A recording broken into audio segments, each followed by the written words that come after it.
Chapitre 5 À l'aventure.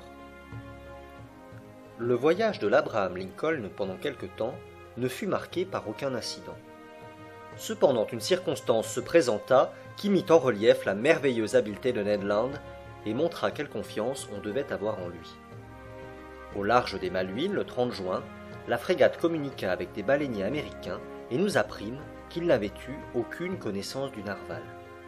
Mais l'un d'eux, le capitaine du Monroe, sachant que Ned Land était à bord de l'Abraham Lincoln, demanda son aide pour chasser une baleine qui était en vue.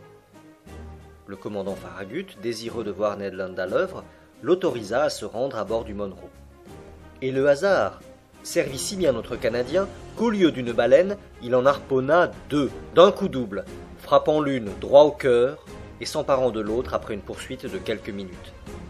Décidément, si le monstre a jamais affaire au harpon de Ned Land, je ne parierai pas pour le monstre. La frégate prolongea la côte sud-est de l'Amérique avec une rapidité prodigieuse. Le 3 juillet, nous étions à l'ouvert du détroit de Magellan, à la hauteur du cap des Vierges. Mais le commandant Farragut ne voulut pas prendre ce sinueux passage et manœuvra de manière à doubler le cap Horn. L'équipage lui donna raison à l'unanimité, et en effet, était-il probable que l'on pût rencontrer le narval dans ce détroit resserré. Bon nombre de matelots affirmaient que le monstre n'y pouvait passer, qu'il était trop gros pour cela. Le 6 juillet, vers 3 heures du soir, l'Abraham Lincoln, à 15 milles dans le sud, doubla cet îlot solitaire, ce roc perdu à l'extrémité du continent américain, auquel des marins hollandais imposèrent le nom de leur ville natale, le cap Horn. La route fut donnée vers le nord-ouest, et le lendemain, l'hélice de la frégate battit enfin les eaux du Pacifique. « Ouvre l'œil !» répétaient les matelots de l'Abraham Lincoln. Et ils l'ouvraient démesurément. Les yeux et les lunettes, un peu éblouis, il est vrai, par la perspective des $2000, ne restèrent pas un instant au repos. Jour et nuit, on observait la surface de l'océan, et les nyctalopes, dont la faculté de voir dans l'obscurité accroissait les chances de 50%, avaient beau jeu pour gagner la prime. Moi, que l'appât de l'argent n'attirait guère, je n'étais pourtant pas le moins attentif du bord, ne donnant que quelques minutes au repas, quelques heures au sommeil, indifférent au soleil ou à la pluie, je ne quittais plus le pont du navire. Tantôt penché sur les bastingages du gaillard d'avant, tantôt appuyé à la lisse de l'arrière, je dévorais d'un œil avide le cotonneux sillage qui blanchissait la mer jusqu'à perte de vue. Et que de fois j'ai partagé l'émotion de l'état-major, de l'équipage, lorsque quelque capricieuse baleine élevait son dos noirâtre au-dessus des flots. Le pont de la frégate se peuplait en un instant.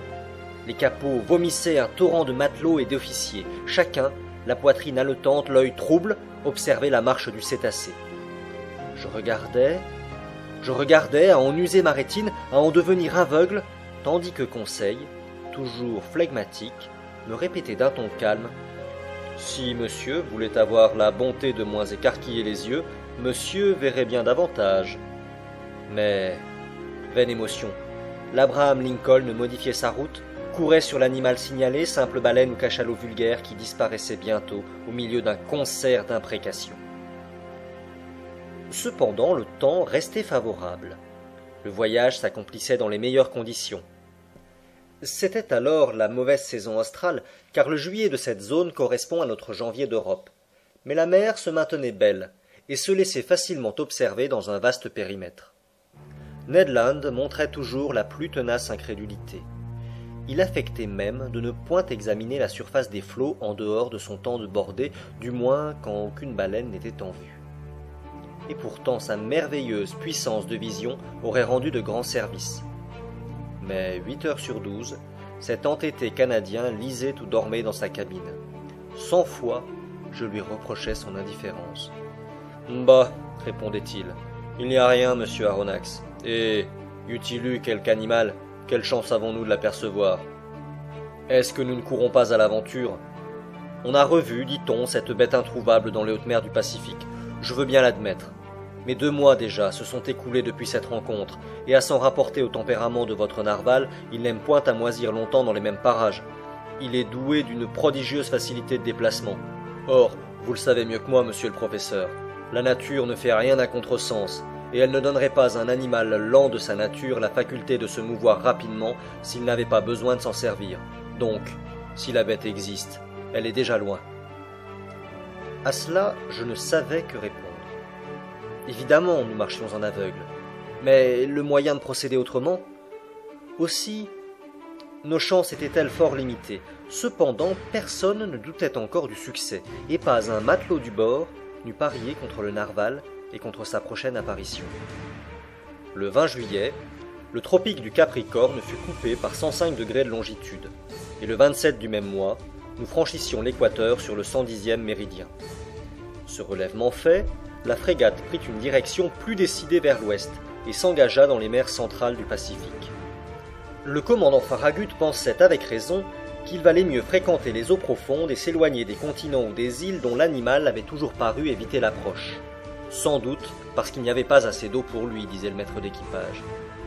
La frégate passa donc au large des Pomotou, des Marquises, des Sandwich, coupa le tropique du Cancer par 132 degrés de longitude et se dirigea vers les mers de Chine.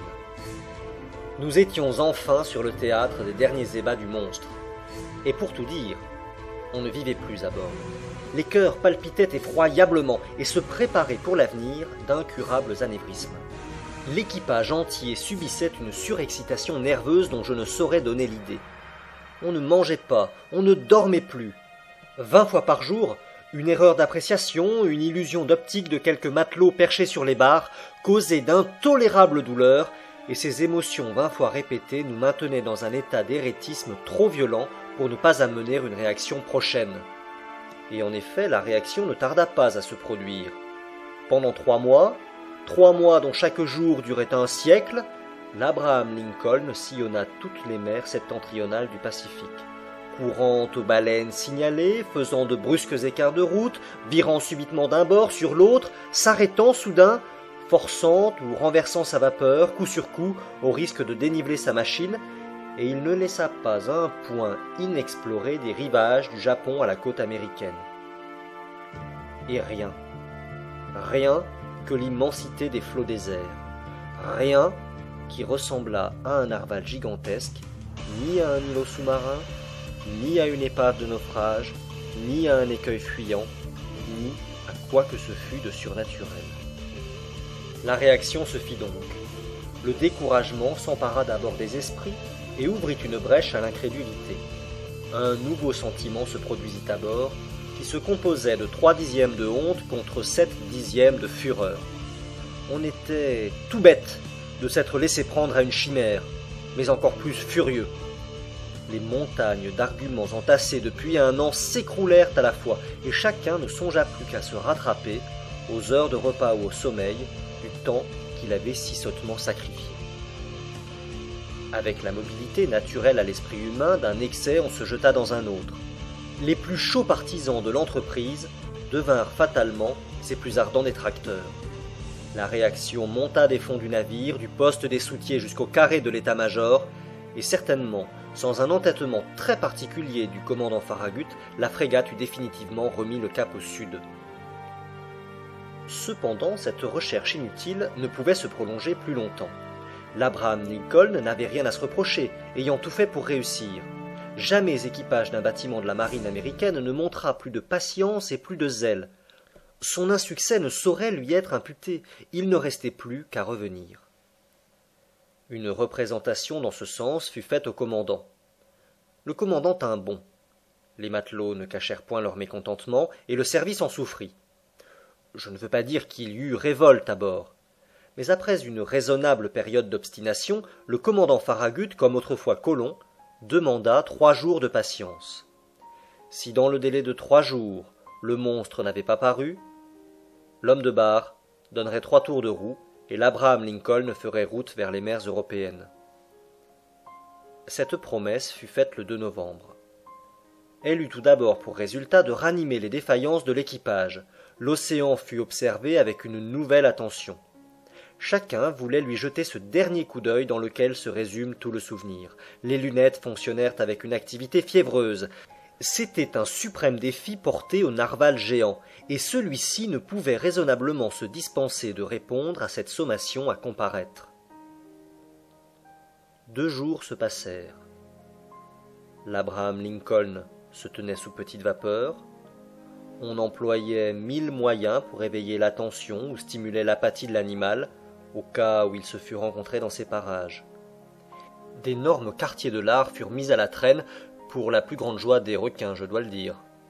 Les embarcations rayonnèrent dans toutes les directions autour de l'Abraham Lincoln, pendant qu'il mettait en panne, et ne laissèrent pas un point de mer inexploré.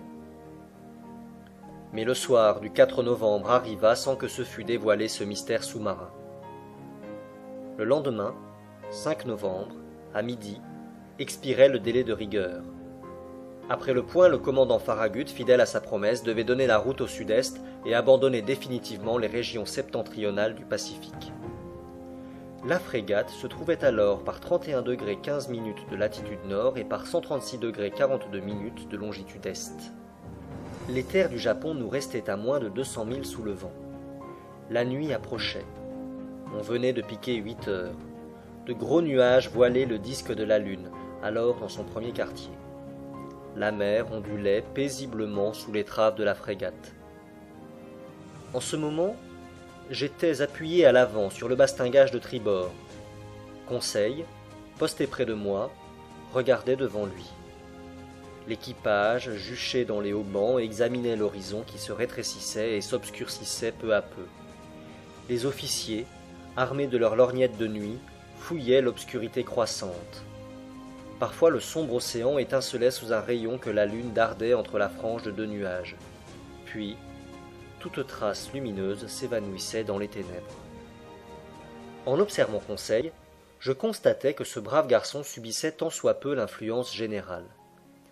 Du moins je le crus ainsi. Peut-être, et pour la première fois, ses nerfs vibraient-ils sous l'action d'un sentiment de curiosité.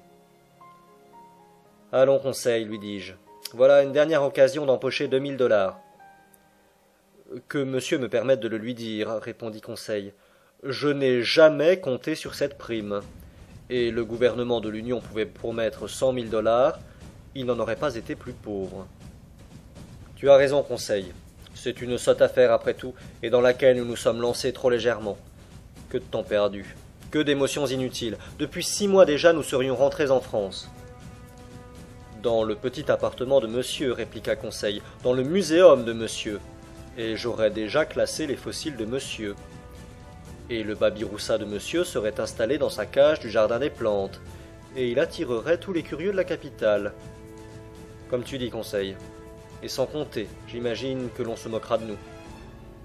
Effectivement, répondit tranquillement Conseil. Je pense que l'on se moquera de monsieur. Et faut-il le dire? Il faut le dire, Conseil. Eh bien, monsieur n'aura que ce qu'il mérite. Vraiment? Quand on a l'honneur d'être un savant comme monsieur, on ne s'expose pas. Conseil ne put achever son compliment. Au milieu du silence général, une voix venait de se faire entendre. C'était la voix de Ned Land.